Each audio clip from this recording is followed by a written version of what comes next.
अरे खुद का तो उपकार करो, पराई का तो कार्य करते हैं। खुद का उपकार क्या है? खुद का उपकार यही है भगवान की शरण में जाना और भगवान के नाम को निरंतर भजना। निरंतर यानी कभी बंद नहीं करना। नारद महामुनि दासी पुत्र के हिसाब से पहले जन्म हुए और उनकी माँ एक ब्राह्मण के घर में कार्य करते थे। कितने बड़ा बात, क्योंकि मानव से देवता होते हैं और मानव से भी नरकगामी होते हैं। एक तत्व मैं आपको बताता हूं, कोई भी मानव जीवन में अगर बुराई कर्म किया है ना, मृत्यु के बाद पहले उनको ऑप्शन आता है, क्या भोगना है तेरे को, सुकर्म या कुकर्म। तो दोनों कर्म को उनको ऑप्शन आता है और जो बड़ा पापी है उसको ऑप्शन कुछ नहीं मिलता। पर सुकर्म करने वाले और धर्म करने वाले और पाप करने वाले लोग भी दुनिया में हैं, उनको ऑप्शन आता है। जो बड़े पाप करते हैं उनको कोई ऑप्शन नहीं, सीधा जमदूतों ने आके जम फांस में बंद के जकड़ के ले जाते हैं। क्योंकि जब हमारी शासन में कोई दोषी करते, हाथ कड़ी जब पकाते ना, ऐसे जमदूत हाथ कड़ी पकाते हैं और जो धर्मी लोग उनको ऑप्शन आता है, देखो बाबा तेरे को क्या भोगना है, तब तुम्हारी ऑप्शन के हिसाब से फल देता है, पहले जम यंत्रणा या नया जन्म लोगे। तो ऐसे जम यंत्रणा भुगतना ही पड़ता है, उसमें छूट नहीं मिलता। पर एक बात है, जो लोग भगवान को किया हुआ पुराना कर्म, हर लोग बुराई करते हैं। ये संसार जड़ चेतन गुण में दोष में बंधा है, इससे कोई लोग नहीं, वो भी फंस जाते हैं अच्छे अच्छे लोग। तो जो बुरा कर्म किया ना, उसका इलाज क्या है? कैसे आप लोगों को पुराना यानी बचपन में, यौवन उम्र में कोई अगर गलत काम किए, मेरे को तो सब पता चलता, उसका इलाज भी है। उसका इलाज यही है, एक दिन भगवान के सामने जाके खड़ा होके अकेला कान पकड़ के बोलो, प्रभु मैं अज्ञानी हूं, ऐसे ऐसे कर्म कर दिया माया मोह इंद्रिय की बस में, पर प्रभु मैंने सत्संग में सुना उसका भी इलाज है, मैं आया हूं तेरे शरण में, मेरे को ले ले प्रभु। ऐसे कान पकड़ के भगवान के सामने एक एक कर्म बता जाना, वो सब सुनते हैं और जीवन भर जितना बुराई कर्म मन में है सब बता दो प्रभु को और बता के बोलो, प्रभु ऐसा ऐसा कर्म मैंने किया हूं और सत्संग में मेरे को ऐसे आवाज आया, कहीं उद्धार का तत्व भी है प्रभु, तो प्रभु मेरे को क्षमा कर दे। ऐसे प्रभु के सामने दोषी की तरह खड़ा होके माफी मांग लो और प्रभु तुमको क्षमा भी कर सकते। बोलो प्रेम से अंधे गवार हरी हरी। और क्षमा हो जाएगा तो जीवन निर्मल हो जाएगा, पवित्र हो जाएगा और जीवन की धारा फिर एक सुंदर परिवर्तन की ओर चलेगा। क्योंकि मानव जीवन नहीं है आके भोजन करें, घर संसार बनाए और फिर इस शरीर को त्याग करके चल जाए, नहीं। मानव जीवन है, ऋण को परिशुद्ध करने के लिए हम आए हैं, उसको परिशुद्ध करो, बस ये जीवन साकार हो जाएगा। जीवन साकार तब होगा जब हमारी जीवन धारा भगवत प्रेम में उद्बुद्ध होके प्राण त्याग करेगा। क्योंकि सबको जाना है, कोई नहीं रहना है। नाम तो जीव है, यानी जाने वाला तत्व को जीव कहते हैं और हर दिन एक दिन कमता है, कम हो जाता है हमारा आयु से। हम बड़ा आडंबर से जन्मदिन पालन करते हैं, आज मेरा जन्मदिन है, नहीं, तू 1 साल खोया, क्या कर्म किया उसका विश्लेषण करो, और जन्मदिन के दिन दान धर्म पुण्य कार्य करो, जो खर्च घर में करते हो, बंधु परिजन को दिलाते हो ना, बोलो बंधु परिजन को कुछ कुछ तेरे को मदद करे, उस पैसा को लेके गरीब दिन दुखी दरिद्र को दान कर दो, तेरा आयु बढ़ेगा।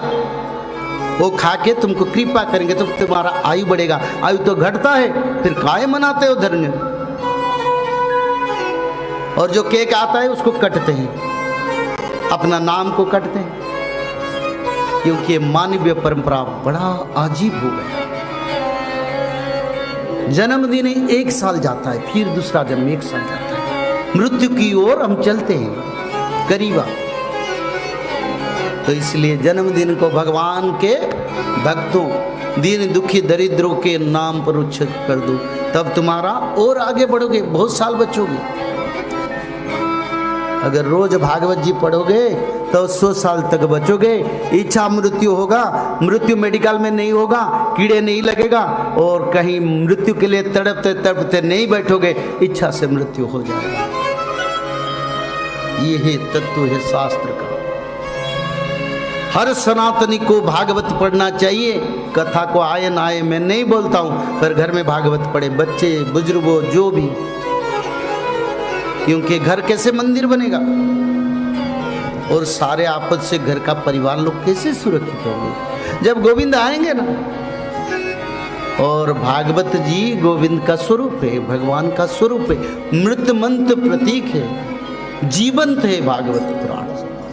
अगर आपका गाड़ी में भागवत जी तब एक्सीडेंट होगा तो किसी का मृत्यु नहीं होगा। आपका पास भागवत जी है तो कोई आपद नहीं आएगा। वही बड़ा तत्व, ये तत्व सनातनी का भगवान ने दिए सनातनियों को, बड़ा तत्व दिए, क्या नहीं दिए हैं। जो सनातनी में है वो किसी में नहीं है, क्योंकि सरासर धारयति धर्म, जब धरती पहले आया था, सनातन आया था, तो मनुष्य लोग अपने अपने इच्छा से धर्म बना दिए, पर सनातन अभी भी है, और अगले समय सनातन सारा ब्रह्मांड रहेगा। जो सनातन में नहीं रहेंगे उसका रहना मुश्किल है धरती पर, ये भी सुन लो, क्योंकि भविष्य पुराण में अच्युतानंद ने स्पष्ट रूप से लिखे हैं, सिर्फ सनातन धर्म सारा विश्व में रहेगा, कोई भी धर्म कोई भी मजहब धरती पर नहीं टिकेगा। ये उड़िया में रचना है, केवल जे सनातन धर्म को स्थापिबे प्रभु श्री नारायण, आउ सबु धर्म हेब चूर्ण, कोई धर्म नहीं रहेगा। और भगवान कल की आदि विष्णु सनातन, सारा ब्रह्मांड सप्तद्वीप मही 7 महादेश में सनातन को प्रतिष्ठा। बोलो प्रेम से आनंद कवार हरि हरि। और बड़ा विनाशकारी समय आएगा। कौन बचेंगे? जो लोग त्रिकाल संध्या करेंगे, जो लोग माधव नाम भजन करेंगे, जो लोग भगवत महापुराण, श्रीमद् भागवत महापुराण, में भगवत गीता का बात नहीं कर रहा हूं, मैं श्रीमद् भागवत महापुराण का बात कर रहा हूं। लोग जानने लगे हैं, आगे भारत जानेगा, विश्व जानेगा, और भक्त लोग रह जाएंगे, पापियों का विनाश हो जाएगा। तो इसलिए आप लोगों को त्रिकाल संध्या करना पड़ेगा। ब्राह्मी मुहूर्त पर उठ के त्रिकाल संध्या, मध्याह्न संध्या, सायं संध्या, 3 संध्या करना पड़ेगा। और 3 संध्या के साथ साथ भागवत जी महापुराण को ब्राह्मी मुहूर्त से रात 12 तक किसी समय एक अध्याय पढ़ना पड़ेगा, और निरंतर माधव नाम को भजन करना पड़ेगा। और माधव नाम भजन करने से क्या होगा? माधव नाम भजन करने से भगवान आदि विष्णु सनातन कल की भगवान का कृपा आपके ऊपर रहेगा। जब यहाँ गोलियां बरसेगा, मिसाइल बरसेगा, पंचवत का प्रलय होगा, तब माधव नाम भज के भक्त लोग रक्षा हो जाएंगे। उनके ऊपर गोलियां लगेगा नहीं, ये लिखा है। जो माधव नाम भजन करेंगे, त्रिकाल संध्या करेंगे, उनकी ऊपर गोलियां, मिसाइल, एटॉमिक भी काम नहीं करेगा। बोले प्रेम से आनंद एक बार हरि हरि। जय श्री माधव। जय श्री माधव, जल प्रलय, महामारी और भूकंप, अग्नि प्रलय, वर्ल्ड वार 3 और महाविनाश, ये तो एक दिन होना ही है। लेकिन इस सब से आप बच कैसे सकते हैं? सबसे पहले नॉनवेज खाना छोड़ दीजिए, अंडा भी नहीं खाना है, और किसी भी तरह का नशा मत करिए, और गलत काम मत कीजिए, और सत्य, प्रेम, दया, क्षमा और शांति का आचरण कीजिए। और 3 चीज कीजिए, उसमें से सबसे पहला है त्रिकाल संध्या यानी त्रिसंध्या। उसको दिन में 3 बार करते हैं। जैसे सुबह में करते हैं ब्रह्म मुहूर्त में, सुबह सुबह 4 बजे से लेकर के 6 बजे के बीच में आप कभी भी कर सकते हैं। लेकिन आपको समय नहीं मिला तो समय आप आगे पीछे कर सकते हैं, आधा घंटा 1 घंटा पीछे कर सकते हैं। दोपहर में 11:30 बजे से लेकर के दिन का 1 बजे तक कर सकते हैं, उसके बीच में शाम को 5 बजे से लेकर के 6:30 बजे तक कर सकते हैं। दिन भर में 1 बार नहा के त्रिकाल संध्या जरूर करें। बाकी समय आप हाथ पैर मुंह धोकर भी कर सकते हैं, और 3 बार आप श्री गंगे बोल करके स्टार्ट कर सकते हैं। जो दूसरा उपाय है वो है श्रीमद् भागवत महापुराण पठन। दिन में 1 अध्याय जरूर पढ़ें, दिन भर में 1 अध्याय जरूर पढ़ें। वो भी ना हो सके तो 1 पन्ना तो जरूर पढ़ें। अगर उतना भी समय नहीं है तो 1 श्लोक जरूर पढ़ें। तीसरा उपाय माधव नाम का जप करें, निरंतर करें, कोई भी काम करते हुए करें, हमेशा माधव नाम का जप करें। त्रिसंध्या का पीडीएफ, श्रीमद् भागवत महापुराण का पीडीएफ और भविष्य मल्लिका का फ्री ई बुक भविष्य मल्लिका पुराण, ये सब आपको डिस्क्रिप्शन बॉक्स में मिल जाएगा। भविष्य मल्लिका के बारे में अधिक जानकारी के लिए आप भविष्य मल्लिका के वेबसाइट पर संपर्क कर सकते हैं भविष्यमल्लिका.com। और अधिक जानकारी के लिए भी कल्कि अवतार ऑफिशियल चैनल को देख सकते हैं, जहां पर मल्लिका के बारे में खुलकर बातें रखी गई हैं, जहां पर आप लगभग 1000 जितना वीडियो आपको देखने को मिल जाएगा। और भी आपको अधिक जानकारी जानना है त्रिसंध्या के बारे में और कोई आपको सवाल है तो नीचे दिए गए नंबरों पर आप संपर्क कर सकते हैं।